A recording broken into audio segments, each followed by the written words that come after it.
Hi, I'm Dr. Eric Westman, and this is the Keto Made Simple podcast. Let's begin. Want to talk about the medications that have come out. A lot of buzz about that. And then maybe even throw in, if you've heard the clamor about erythritol over the last few days is in the news. It's going to give you a heart attack. So they say, no, it's not. But that's what they said in the news, right? Well, I had planned to show you some slides from the meeting, but I can't show slides. First, what about these new medicines? Well, you may not recall, but I'm actually past president of the Obesity Medicine Association. The Obesity Medicine Association is the largest group of medical weight loss doctors in the world. I think there are 4,000 doctors now who treat obesity as a specialty. And the training that you get, you actually go to get special training. It involves in-person classes at meetings and then also online training. And you actually sit for an exam called the Obesity Medicine Diploma. What I'm trying to lead up to is that you should get special training in order to use these medicines safely. And we've created a way for you to learn and then get certified in obesity medicine. I say we because, this goes back 10, 15 years when we were actually creating this pathway for certification. And I was part of that pathway. Most obesity medicine doctors in the U.S. We use medications, and they don't use the prescription strength keto diet like I do. Most of them don't, but I've been teaching the prescription strength keto diet at the Obesity Medicine Association meetings for over 10 years now. And there are a lot of other doctors who are starting to use it, but that's the minority. Most doctors who are in the obesity medicine world use medications. Best if the medicine is paired with a diet that is either low calorie or low carbohydrate. The medicines work better that way. And what's interesting is the time-honored medicine among this group was called phentermine or phentermine, Phentermine. And it may ring a bell if you've been in this area for a while with fen-phen. It's not fen-phen. You may remember in the 90s, fen-phen came out and was extremely popular and then went away because of some concerns about heart risk. So the phentermine is the most common medicine used. But now it was interesting. So when I was president of this OMA meeting, I'll call it OMA Society, a couple of companies were starting to make new drugs in the obesity world. And because for a long time, for 50 years now, there really was only phentermine. And phentermine still works today. It's still very commonly used. But among other companies, Novo Nordisk started making medicine to target obesity. And I remember sitting in a meeting where the people from the company came and gave their presentation to the board of our organization of how they have this research and development going on to make new medicines for obesity treatment. So with my hat as president of this organization, of course, I was excited, and I am excited. I think there are so many complicating factors and nuances and carb addiction and sugar addiction that we need many, many different tools to help people. So just to tell you that I'm not morally opposed to use medications. In fact, I think it's a good thing that in many doctors' minds, especially those who go through the obesity medicine training, that it's not, obesity is not unworthy of medicine treatment. Or, then that was kind of the old way that doctors thought about it, or even you might think about it. It said, well, I don't need a medicine for this. Well, you might. And it's a uh, uh, it may seem strange to come from me, known as a weight loss lifestyle guy, that medicines can be helpful. Now, it's not a long-term sort of proposition, but it might be something to use to get you to your goal. And then somebody's going to have to teach you, or you're going to have to teach yourself how to maintain the weight here while you're at the goal. So the tragedy of medications and surgical weight loss is that they can often get you to the goal, but then either you forget to go back, or you're not welcomed back to the surgical clinic because they don't really know how to do anything other than do surgery, so that you don't learn how to keep the weight off, and then you just go back to the way you were eating. And sadly, many people, even with weight loss surgery or medicines, will go back to where they were because nobody taught them how to keep the weight off. That's what we want to do for you, is to get you to the goal and then help you keep the weight off. And the best lifestyle treatment that I know of is one that's super low in carbs, now called keto, and doing it in a properly formulated way. So you focus on protein coming first. You don't add in fats and oils and all that. So, so the news came out that, people like Kim Kardashian and these stars and starlets were using Ozempic, which is a drug that is approved in a different form for weight loss, a drug called Saxenda. And there's also one called Wegovy. Don't you love those names? Wouldn't you love to be on those? I actually was on a committee once where they were figuring out names for smoking cessation drugs. I don't know if you remember the one called Zyban that took, probably $1 million to come up with that name. It was a medicine for smoking cessation. It still is. Well, so I guess what I'm trying to say is these medicines can help, but you still have to have that adding on of a teaching or training on weight loss, eating and maintenance. My preference is to use lifestyle as the way to get you to the goal and then to maintain, because then you've learned how to lose weight and keep it off all at the same time. The allure of something like Ozempic or other weight loss medicine is that you really don't have to focus much on changing the food while you're losing the weight. So what happens with these new kind of injectable medicines is that you get this pen. It's really not even much of a shot anymore. It's just a super low, super small needle. And you inject it once a day or once a week, and it cuts your hunger out. Sometimes even to the point where you don't eat anything. That's very good for weight loss. In fact, that's the fastest weight loss method, is total fasting, or not eating anything. Problem is, it's not the healthiest way to do it. So I want to help you lose weight and keep it off in the healthiest manner possible, which again, still for me, is lifestyle change, changing the diet. But the medicine, let's say, so I'm in the clinic. I was in the clinic today, and the last few weeks, there are a lot of people who just can't wrap their head around changing the food. It could be that it's just hard to teach them, or they're not really interested in changing anything, and so now the doctor's in the position where we could give you just a shot, just a little injectable pen-like thing, and everything's done for you. Your hunger goes down, you eat less. So the allure of using it is that it's very effective and it's very easy to use, and the person you're dealing with doesn't have to really think about much, doesn't have to learn a new way of looking at food, and you don't have to teach them all this. So unfortunately, we're in a space now, which is very common in this world, in the US, where the marketing is out there. The stars and starlets are out there using this. And for the average person, it's too expensive. It's $1,000 a month in order to get the medicine if it's not covered by your insurance.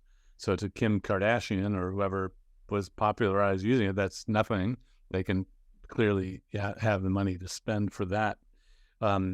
If it's covered by insurance, then the cost is much less. And I've even heard now that some doctors are able to get it sort of off-label to keep the cost down. So let's say it was free, and you could just go get it. It's covered by insurance, and it's a $30 copay or $50 for each month. That might be something you'd want to consider. But I wouldn't just do it without learning about proper nutrition. And here's where I think some people will be hurt or will be given a treatment that doesn't allow for optimal, healthy weight loss. So what's happening now is any doctor can prescribe this medicine. They're not trained in nutrition. I've pretty much confirmed just about any doctor trained in the last, 30, 40 years in the U.S. has received no nutrition training. You can assume that. They learn about nutrition from the TV like you do, companies teaching you, where would you get vitamin C if it wasn't in orange juice, right? Well, you get plenty of vitamin C in your food without orange juice. Don't worry. But so now doctors will be prescribing left and right this newer one, which is a combination of these incretins, GLP-1s, called Mounjaro, is so strong that it's moved from the diabetes world to the weight loss world. And there's some people who don't eat at all over a several month period, and their weight loss is similar to surgical weight loss, because surgical weight loss is caused by having people not eat anything or having very little. And the damage done, we know, in surgical weight loss is that you lose muscle mass. If you don't eat enough protein after surgery, you will probably lose some muscle mass, some protein, lean body mass, and that's not what you want as far as the healthiest way to lose weight. So, on the side of the column of use the medicines is that you don't have to teach people much. They just get the drug and use it.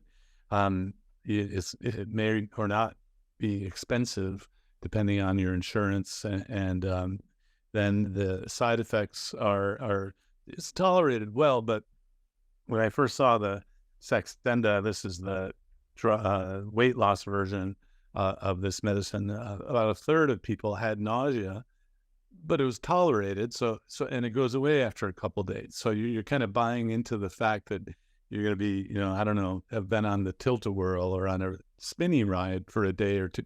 Okay, it might not be that bad, but you adopt the side effects that these medicines will give you, and yet it's still maybe worth it if that result is really what you want. That is rapid weight loss from not eating. And so I want you to eat every day. And the protein section of the food list is where you should eat. If your appetite is so suppressed, have some meat, poultry, fish, and shellfish and eggs, and then I know that you're going to get some protein that day. So, I guess I have mixed feelings about the need for new treatments, because there's some people that I'm in the trenches. There's some people who come to me, they just won't, for whatever reason, wrap their head around doing a program like this. And I still think they're deserving of some kind of treatment. And you may actually be in the old way of thinking where, I don't want to take a drug for this.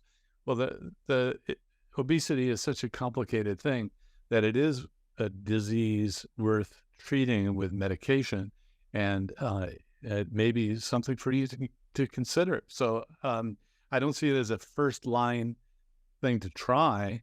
If the lifestyle change is effective and it clicks with you, then you don't even need the medicines. So in my office, I bring the whole array of tools we have as obesity medicine doctors. We have prescription strength diets, which is what I start with.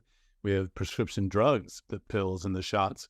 And there are programs you can also purchase from the doctors called very low calorie diets. Those are shakes and bar programs you purchase from the doctor. You get medical supervision. And if you stay to these products, you will lose weight, because the calories are brought down to about 600 or 800 per day. So it's a very low calorie diet. There are more side effects, fatigue and hair loss, things like that, but it's a potent, powerful way to do it. And so these are the things that we have as medical weight loss doctors, all of which are less risky and less side effectful than surgical weight loss. So remember, we're in and I'm with past president of the medical weight loss society or association, not the surgeons. In fact, it's kind of is indicative of the relationship between the two, is that we are not in the same building as the weight loss surgeons. We have a different philosophy. After Vera Tarman's course and reading her book, Food Junkies, if you had the chance to take her course, it's fantastic. Her first lesson really nailed it as what we're living in a processed food, sugar environment, which is a disaster, like a blizzard. It's hard to avoid all this stuff. Our philosophy as medical weight loss doctors is we either teach you to avoid it, which is like a keto diet, or we give you medicines to make you eat less of it. Surgeons have the philosophy of, well, we'll just lop out your part of your stomach in order to live in this environment of a blizzard. So really the end or the ultimate fix for all of this is stopping the blizzard of food, sugar, and highly processed foods into our environment and our world. And of course, that's going to take a long time, or it may never happen. So, let me see if you have any questions about the medicines. Let me address those now, and then I'll switch over to the meeting I was just at. So, Susan says, I was appalled. Our local weight loss clinic is offering weight loss surgery and injectable meds to a friend who is active and able to play pickleball 4 days a week and run around with her grandkids. She is just unhappy she is not losing weight. I'm trying to get her to try Keto Made Simple. Yeah, I know. So, Susan, it's not unusual. In our area here in North Carolina, even the other doctors refer people to surgery. And they don't think of the medical weight loss. They don't think of just changing the food. It's the surgeons have done a great job of marketing themselves and getting themselves in front of all these other doctors. And I would certainly think, Susan, your friend should try medical weight loss, which is the prescription strength diets, prescription strength drugs, these other products before surgery. So let's see. Oh, thanks, Kyle. Enable screen sharing. John says, I have an overweight twin sister, retired nurse, who is married to the Weight Watchers method, and I haven't found the key to opening up her mind to challenging her current thinking. Well, John, is she successful with Weight Watchers? Is kind of, yeah, no, okay, I can see you shaking your head. Well, that's a problem, because, the metaphor that I use that some people like, some people don't, is the Weight Watchers was, and other things like low-fat diets were developed when we were using phones with cords and flip phones, and now we have smartphones. Of course, that metaphor fails if your twin sister is still using a flip phone. But you might say, if you're using a smartphone, this keto thing, it's a new technology. It's you should follow new technology, and then the somehow the aha of, well, if it's working for you, great, but it's not working for you. Yeah, that's sometimes hard to get across. Let's see. Colleen says, but what happens to when the person stops them? Oh, what happens when the person stops the medicine?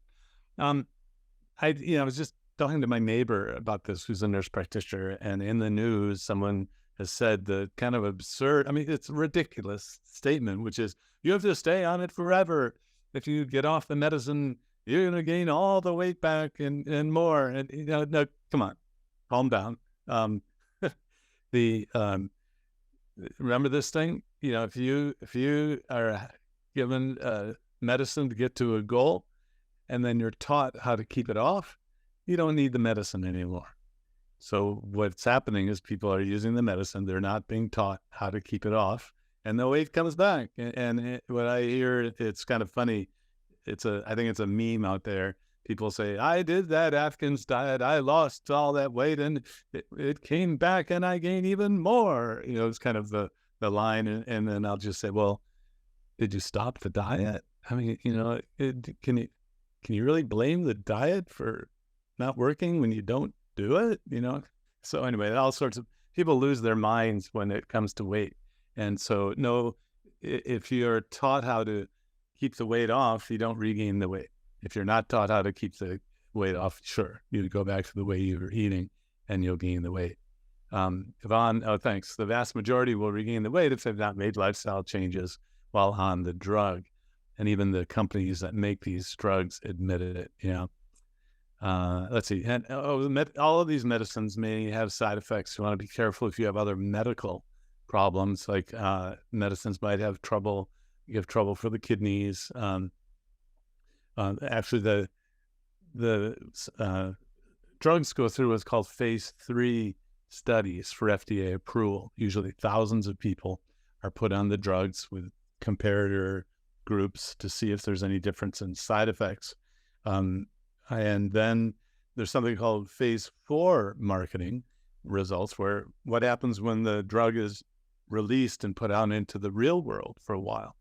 And this is really kind of the gamble you're taking with a drug like this. If you take it for a long period of time, which might be 3 to 6 months, is it creating some kind of other change that wasn't detected in these clinical trials? So is there a side effect or a serious problem that wasn't found because it was just less common? So things that happen, 1 in 100 will be found in clinical trials. Things that happen in 1 in 1,000, 1 in 10,000, you might not actually see those results in these studies. So once the drug is released, then you follow up and find it. So I kind of, through training, realized that I don't want to be the first person to be taking an FDA-approved drug. I want it to be out a little while, and that's just to hedge your bet, on the safety aspect of it.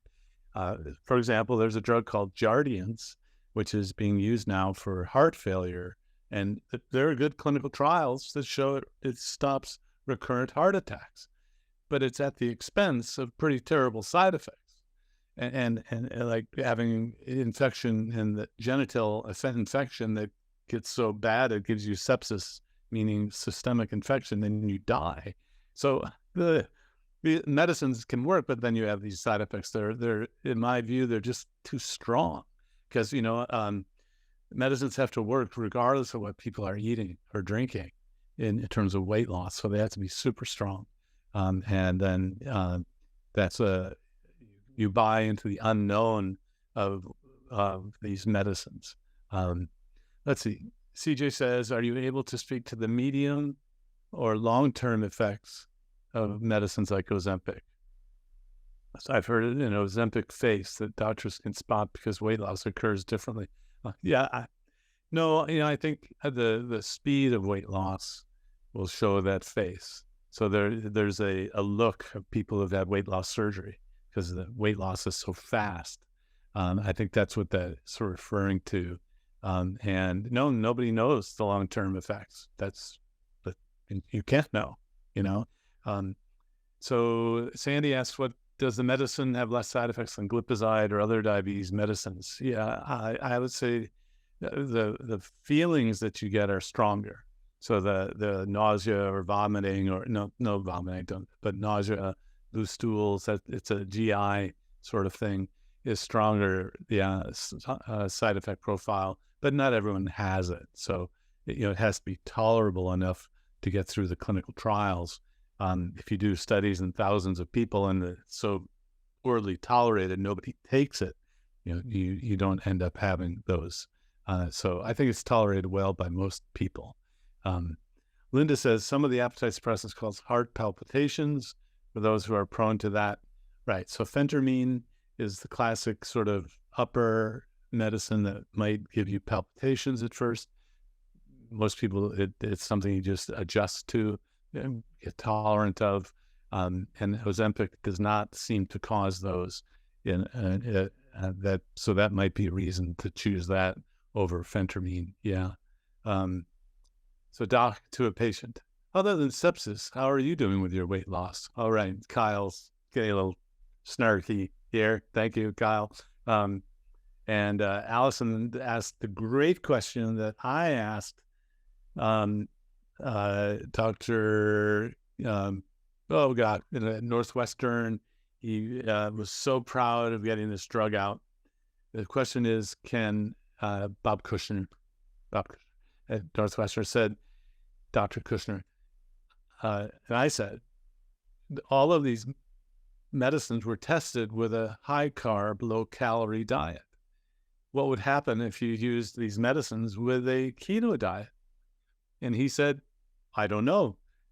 That's a good place for a new study, which was huge for Dr. Kushner because he didn't really know there were differences between different diets.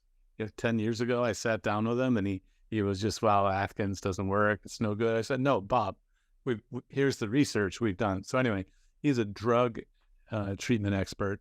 And I'd have to say it might be too strong. If you combine Ozempic, which by itself, no matter what you eat, will lead to weight loss, and you combine it with a keto diet, which by itself can lead to weight loss, you may actually get extra side effects with them. Now, I do know some doctors who anecdotally are using them together and they're doing fine, but that's something you'd want to just be aware of. If you're having side effects with the combination, it could be that it's just too darn strong and you do one or the other, or do a modified version of a keto diet with it. So Debbie's iPhone, and Debbie says, I've been following page 4 with a few slips along the way. I've started KMS2 in over 2 years, lost 10 pounds. I wouldn't be in business at Duke if my average patient only lost 10 pounds over 2 years. Debbie, we need to get you some help. Or, well, wait, you started semaglutide in December, you got some help and lost another 19 pounds. I'm still following page 4, but now I'm making progress. Had the thyroid checked and medicine updated and nothing else. Well, that's I'm glad you found the medicine and that you understand protein comes first. And I wonder, is it expensive for you? Where do you live? Do you get it does insurance pay for it? And then just be sure to have some protein while you're losing the weight. Although December, let's see, that's January, that's about 8 weeks, or I don't know what part of December, but 8 weeks, 19 pounds. If you get over 2-3 pounds of weight loss per week, you're probably losing some muscle mass. So it's maybe too fast. This is where research really, okay, 10 pounds, not 19. Okay, that makes me feel a little better, but still, so the rate of weight loss, you don't want to just lose like gangbusters and lose muscle mass and get Ozempic face or weight loss surgery face. But let us know how you're doing. And, a stall like that for that long means you're eating too much food. It's a tough discussion to have. I usually do it in the confines of my office with someone who really knows me well, because sometimes there's a freak out, but you told me it didn't matter. Okay, I changed the rules. So using your own body fat only can occur when you're taking in less energy than you're using for the day. I once worked at the Duke Diet and Fitness Center, and they had this fancy machine where you could actually measure your own metabolic rate. Well, someone measures your metabolic rate for you. I met a older woman who was fairly sedentary. Her metabolism was so slow, she could hardly eat anything in order to lose weight. So that's where you go to a doctor who understands this, and the safe use of diet is we can go super low on the calories if you're focusing on protein as your main source. And of course, you don't want to eat any fat. Get rid of that internet keto thing if you're trying to lose your body fat. I say that if you're eating animal products, you're going to get some fat with the protein. So hard to troubleshoot, but those are kind of the general principles. And I'm glad you're having success. The thought occurs to me, why don't I just start giving medicines to everybody? Well, we're kind of known for that keto thing going back 24 years now, where after 2 patients came to me and lost weight on their own, I thought to myself, these 2 men, because it was at the VA, didn't even need a doctor. They lost weight on their own. I thought, this is easy. We'll do a few studies, in 20 years, obesity will be gone. So I'm focusing on methods where you don't need a doctor, you don't need medication.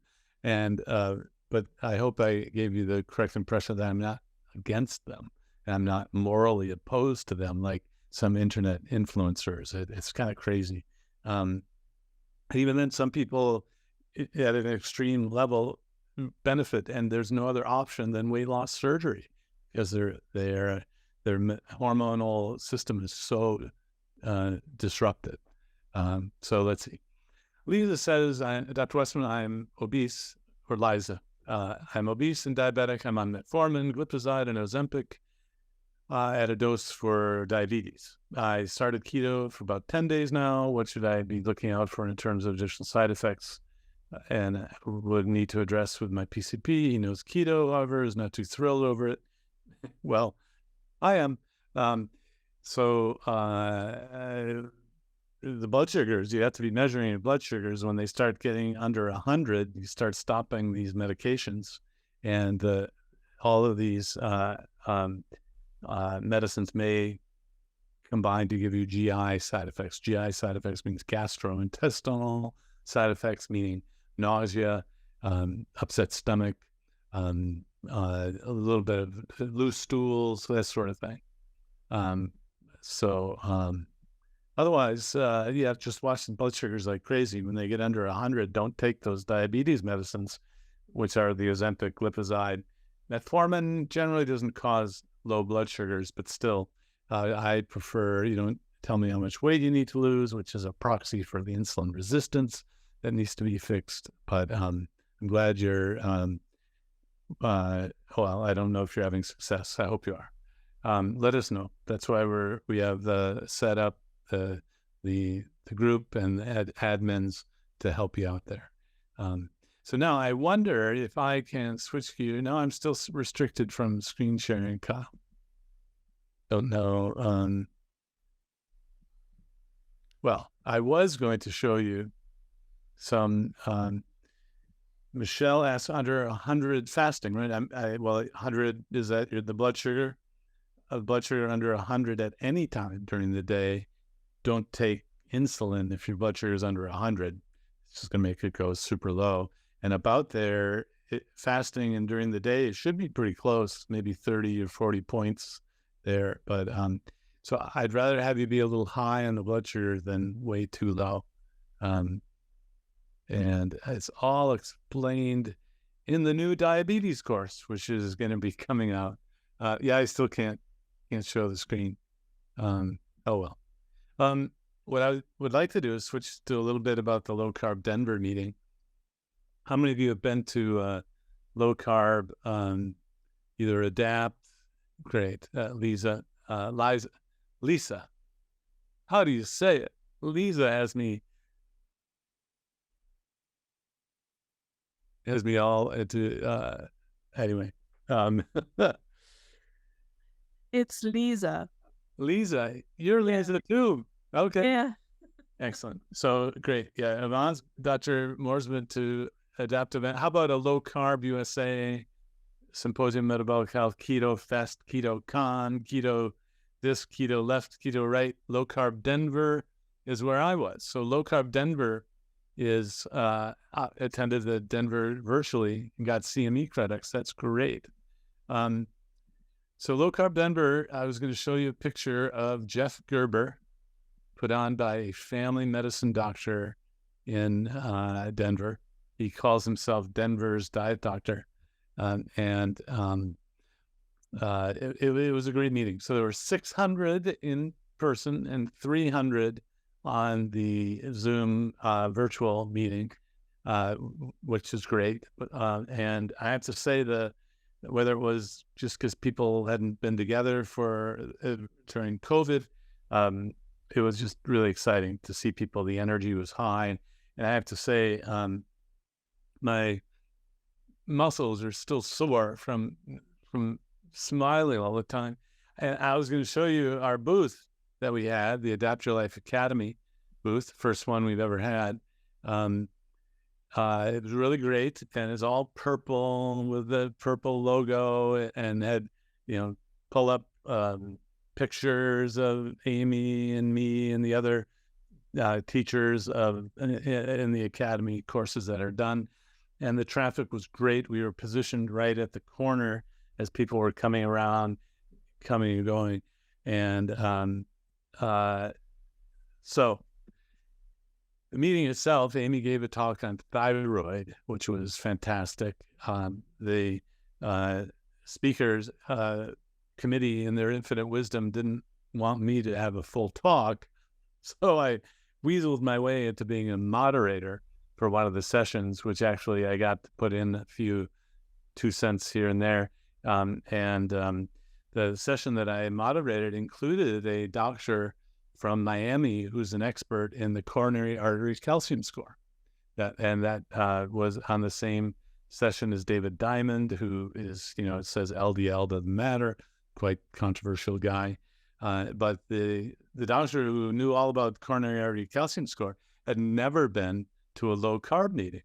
I finally got that sense, because he really didn't. He was giving the kind of standard doctor cardiology speak. This will happen and all that, and I just had to say, well, actually, we see things that doctors don't normally see, because there are a lot of people out here, including my patients in the audience, who don't eat carbs. And I think he left favorably impressed. He is the one who has authored many papers called The Power of Zero. What that means is, if your coronary artery calcium score is 0 and you're a carb eater, because remember, this is all studied in people who eat carbs, over the next 10 years, your likelihood of having a heart attack is super low. Now, it's not 0, because you're an American eating carbs, but it's a lot lower than if your coronary artery calcium score is not 0. Okay, so that 0 score puts you, golden. If you can generalize from the carb eaters out there to those of us who don't eat much carb, and I think it can. I think we can actually do better than that, but that's my hunch.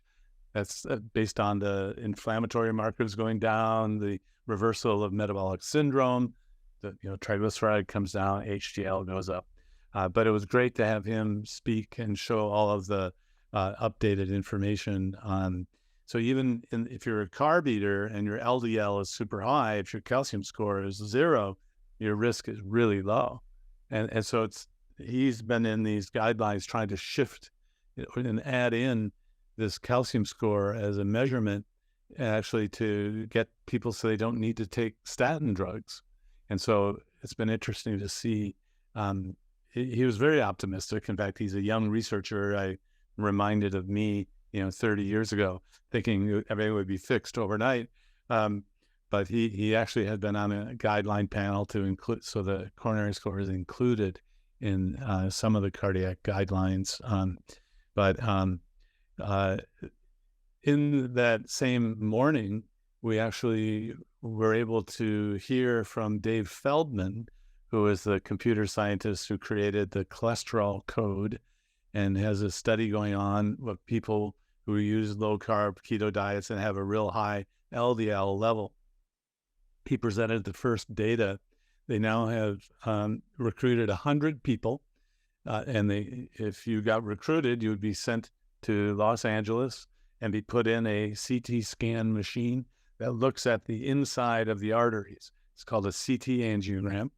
And the goal is to get 100 people, do a scan, and then follow them over the next year, do another scan, and see if there's any accumulation of damage in the artery from the super high LDL. And what was remarkable, you can't write home about it yet, but as it's kind of expected, because there are a lot of anecdotal signals, and this is just putting a bunch of people together, 100 people. The average length of time of people on a keto diet was about 4 years, and the people have had a super high LDL. The average is about I think 280, something like that, LDL, not total cholesterol, that's LDL. That's the average in over 4 years. And just about everyone, not everyone, but just about everyone had a 0 coronary artery calcium score. If LDL was the cause and is the cause, the one and only cause of coronary calcification and coronary blockage, you would expect some of these people to have some serious damage over an average of 4 years. Well, they didn't find it. And let's say, so Dave, in his usual way, said, I can't show you my data yet. What he did is a clever thing is he showed a population study and said the results are very similar to this. So he basically used a different study to let us know what the findings were. Very clever guy. The possibility of having super high LDLs and having it not cause disease is huge, right? I mean, so you have doctors and dietitians and grocery store clerks looking at you about eating eggs and butter and fat and all that. I think it's going to be fine. It's the carbs that are doing all the bad things. Already the lipid groups, so you have to understand there's a whole subspecialty in internal medicine called the Lipid Association. All they do is obsess about people's lipids and give them drugs for it. God forbid you could change the lipids by changing the food, but that's just my subspecialty of internal medicine. They don't ever ask you about what you eat and drink. They want to diagnose you with things and give you medicines for things. But so that was the kind of kernel of new data that made the meeting, basically, because we're anxiously awaiting what will happen in this study. Good or bad, we need to know what happens when people have super high LDLs on a keto diet and they're not being treated for the LDL elevation. Other highlights on the meetings themselves, there was a fellow who'd been on National Geographic. Again, these meetings now are kind of bringing in paleo, primal, hunter-gatherer, and then clinical use. There really wasn't much epilepsy, that world, that we crossed circles with that group at the Metabolic Health Summit, which was in Santa Barbara earlier this year. But the paleo, the lead speaker, he'd been on National Geographic. He was a former college professor, just great performer, really. He had a rock, and he basically went, and then there was this sharp edge, and he said, this changed the world for humans, so that we humans were able to cut with a new tool. So of course this goes back, I don't know, umpteen years, but he basically told the story of paleo that were designed basically not to eat carbs, and not in a clinical way, but in a historical hunter-gatherer paleontology way. This is to just reassure you that there are people who push other types of diets, focusing on things that really aren't scientific, but they can be persuasive. As an aside, and this is what's so great about these meetings, there's a nurse practitioner whom I met in Salt Lake City last year. She had sent her breast milk to UCLA on her own because she was experimenting with different diets. And so she showed me her data now of her own breast milk that she sent, and how there was more fat in the milk and more calories per ounce when she was doing a keto diet, which makes sense. I've had other people tell me, doctors who've worked with me, that if they pump their breast milk, there's a bigger fat layer if they're doing a keto diet when they freeze it. But that, that's all anecdotal. But so I'm walking down the hallway, and I introduced the nurse practitioner with the data to this paleo guy who got up and went, here's the rock that changed everything. And he said, well, I've thought about this quite a bit, and we use lactose to ferment things. And he said, I don't think the baby absorbs the lactose. He thinks the microbiome, the bacteria absorb the lactose, and that the child really probably is in ketosis, even though people say, well, there's so much lactose. And so in his work, in his world, he has fermented things, and lactose, he thinks, may not actually be absorbed. Well, they're discussing this. I say, exchange information, please. And then he asks, was your baby ever in ketosis? Sure enough, she checked with the blood meter, and her ketones basically matched her kids' ketones, even when breastfeeding.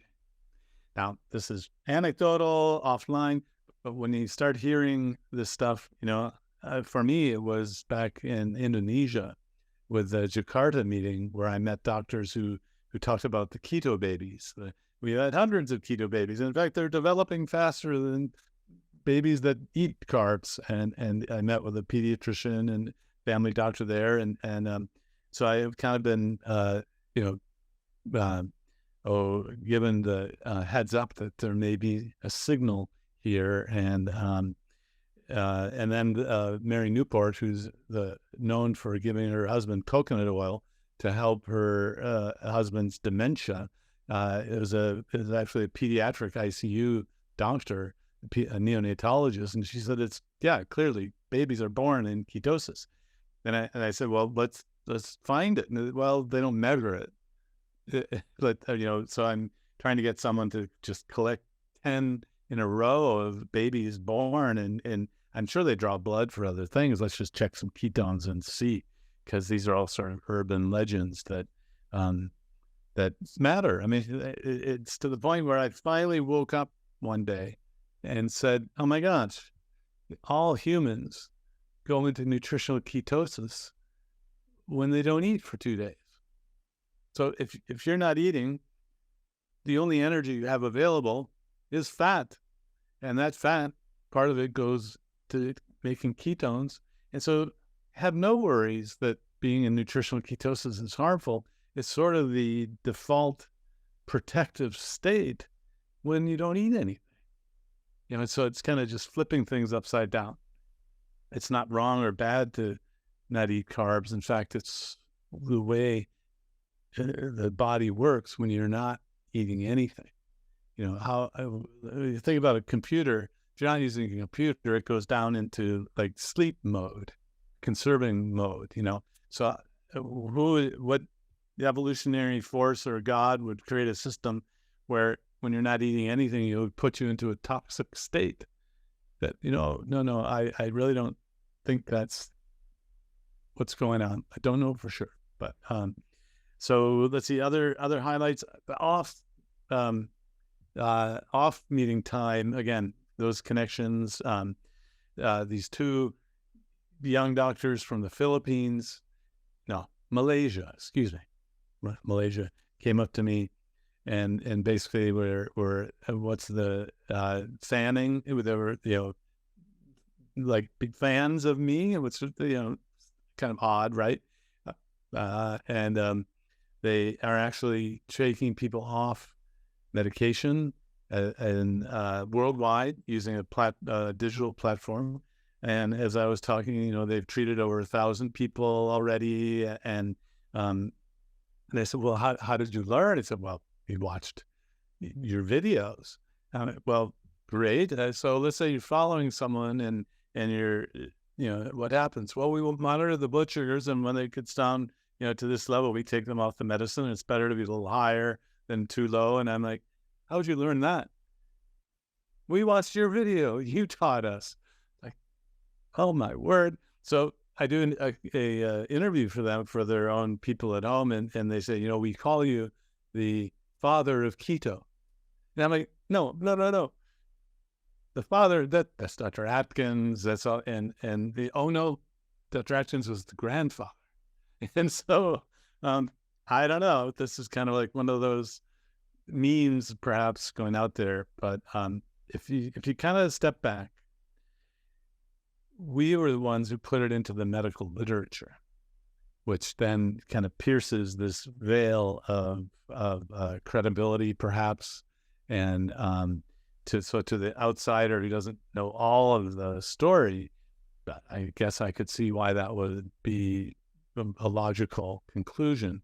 Although you know that, in fact, well, maybe you know, the list that I give you was created by Dr. Atkins and his team, and I had borrowed it from him when we visited the Atkins Center in 1998. So our notoriety really is that we studied it and published papers and created an evidence base behind it. That was kind of cute. And then we connected on WhatsApp, which is, the kind of Asian Facebook, if you will. It just connects people by email. And so I get a text later that night on WhatsApp, "Hey, would you like to go out for a drink?" And it was the young doctors. I said, "Well, yeah, I'm just too tired. Maybe tomorrow." So the next night, I was going to show you a picture of us out for a drink. And not only were the two young Malaysian doctors there was Dr. Naomi Perella, who is a obesity medicine doctor at Rush in Chicago. I've known her for some time, and she wants to start using the ADAPT program to teach her people there. And then there was Amy Goss, and her husband, Dr. Goss, is a PhD researcher at the University of Alabama in Birmingham. And I got to spend, off meeting time with Dr. Goss and learned about her program led by Dr. Barbara Gower at the University of Alabama, Birmingham. And they now have several major studies, meaning NIH R01s, which is minimum $5 million, which gets the attention of a major university research group. And then so that was a highlight for me to hear not only the Birmingham group, but also there's a group in Denver that is receiving funding from nonprofits to look at heart failure. And so there's a signal of like research popping up for heart failure, and at Birmingham, it's the childhood fatty liver. And it's just fascinating how problems that no one else can fix there probably no one else has a drug for. These are areas then that will be studied first, But that was exciting to see. It's of course I heard about Jeff Volek and Steve Finney getting research money from the Department of Defense to study heart failure as well. I heard about that last fall for the first time. So that for this to really take hold and then convince the insurance companies, Medicare, we need to get those kinds of clinical trials done. I'm not worried about safety in using this. We have plenty of information and with monitoring, I think it's fine to do now. Like, this is why we have you in a group. But to convince other people to spend money and to spend your insurance or taxpayer dollars, you need more evidence than there is. And doing these kinds of studies will be very important to convince the payors, the people paying money for it. And there were 4 KMS grads who were there. They came up to the booth and we took photos, and always fun to see and give a little extra, information that's tailored to your particular issue. Diet Doctor was there, Andreas Infelt from Stockholm, and he's creating a stir by broadening his message to go beyond low carb and beyond keto, to add in the idea of just satiety. As he explained to me, he's not ditching the old low carb keto. He's adding on, in addition to the house, so to speak, of the satiety, higher protein foods that are filling rather than a metabolic state. And I have to think that it's because they want to get more people in their site. I think to broaden the message to more people, you have to be a little more inclusive of other approaches. And although some people are not happy with that kind of change, I think it's a growing pain of a growing company and trying to get more people interested into just cutting out carbs, cutting down on carbs, and keto may not have to be necessary or optimal for everyone. We really don't know. So yeah, I always like to follow what Andreas is doing. I remember seeing him with his own little camera, just himself on the low carb cruise, and now he has 45 employees with low carb, a low carb focus at dietdoctor.com. Pretty incredible how much influence they've had. So let's see. Exciting time for keto research. Yep. So Dave Feldman showed if LDL was dense or light. So don't know. So Valerie, we didn't get those details. So it's very possible that the kind of explanation to accommodate the old world and the new world is that the light, fluffy LDLs are super high and there's no small dense, and that everyone would be happy because cholesterol matters, but it's just the low, small dense ones. I'm not so sure. That's a great story, but I'm not sure that is really as important as everyone says. But we didn't get any data from Dave on the LDL detail yet. They are going to publish that initial data. It's very common in a study there's a beginning and an end, that people publish the beginning, and that will be very interesting to see if there is pretty much everyone has light, fluffy, large LDL that'll be consistent with the story that it's the small dense that gets into trouble. Let's see. Valerie says, I saw that obesity is affecting military recruitment. Yeah. And obesity, yes, it's everywhere, right? And so that's, looping back to the beginning, that I'm not against the use of medications. I prefer lifestyle change to teach. It's cheaper, it's safer, it's healthier, I think. I can't prove that, but just from a general sense that what's that old advertisement? It's not nice to fool Mother Nature, to mess with Mother Nature. These pills and shots do change hormonal systems inside the body, and there may be unintended side effects, like that medicine that causes the urine to leak glucose. That's the Jardiance or Invokana. Those are associated with infection, because if you have sugar in the urine, it's likely to get infected. So that's an unintended consequence, even though they wanted to get sugar out of the blood and put it into the urine to lower the blood sugar. It's just, the side effects to me are just, kind of ghastly. Yeah, well, any other sort of last questions? I wanted to talk about the medicines and then the low carb Denver meeting. And then, I did have a couple slides I was going to show, the power of zero I mentioned. And then Nina Teicholz got up and talked about the new Tufts University guideline. And Tufts, it's just kind of embarrassing that they put 10 cereals up as healthier foods, like including Fruit Loops, is healthier than hamburger.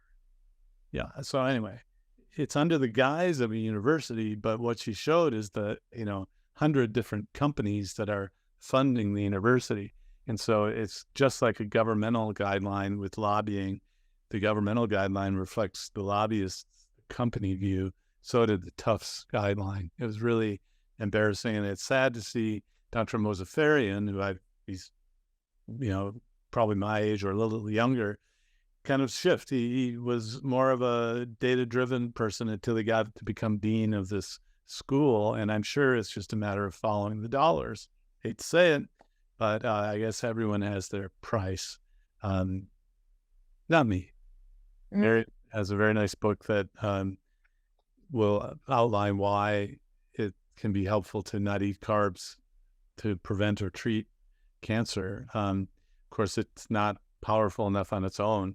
You always want to add it as an adjuvant. But the other book that comes to mind is The Dietitian's Dilemma, although it's a different sort of situation. Michelle Hearn was seriously affected by a disease. No one could knew what it was, and she's a dietitian, and so she basically went against everything she was taught and did a carnivore diet and fixed all of her chronic medical problems. So she wrote a book, The Dietitian's Dilemma, which is, what if what you do in your own lived experience goes against everything you've been taught? And it's very nicely written. In fact, I in that book is a former patient of mine who I lost track of, and she's written a book on her own about her transformation by doing a carnivore diet. And this approach we have is very close to a carnivore diet. I mean, it's having a few veggies and leafy greens, and then a non-starchy veggie. But those come to mind. But the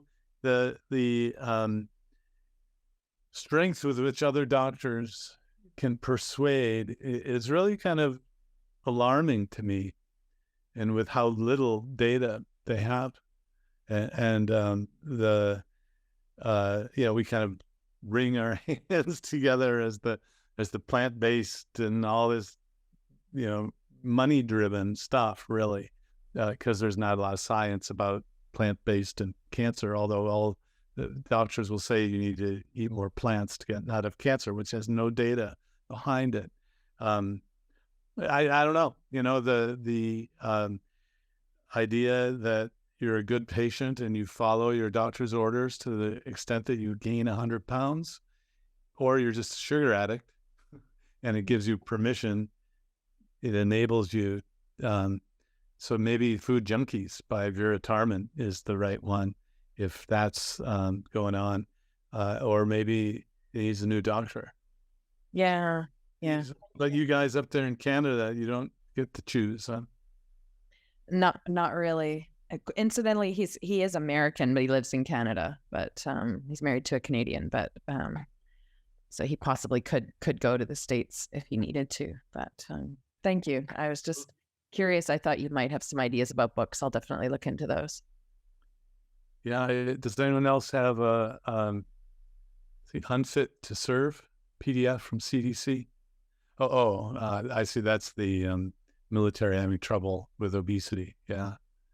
Well, a few years back, there was a report on how the size of coffins has grown, because if you're having to bury people who are obese, it affects lots of people, lots of things. It was just kind of I don't know why I thought it was just one of these things at the meeting. I don't know if you've followed Peter Ballerstad. Peter calls himself the sod father because he sells grass. And in fact, it's grass that cows eat. So he's brought me to some grazing conferences where they're selling grass and a lot of, anyway. And we were talking, and other things led to, water in the desert is so scarce, right? Where does a camel keep its water? In fact, it's in the fat. So when you burn fat, the fat turns into carbon dioxide and water and energy. So anyway, it was fascinating to think not only the camel situation, but there was another animal that basically the fat burning is what gives it its the whale. Where does the whale get fresh water? A whale in the ocean. It's the fat. Fascinating. So anyway, there's so much to learn. And just be reassured that every human, when they don't eat for 2 days, goes into nutritional ketosis.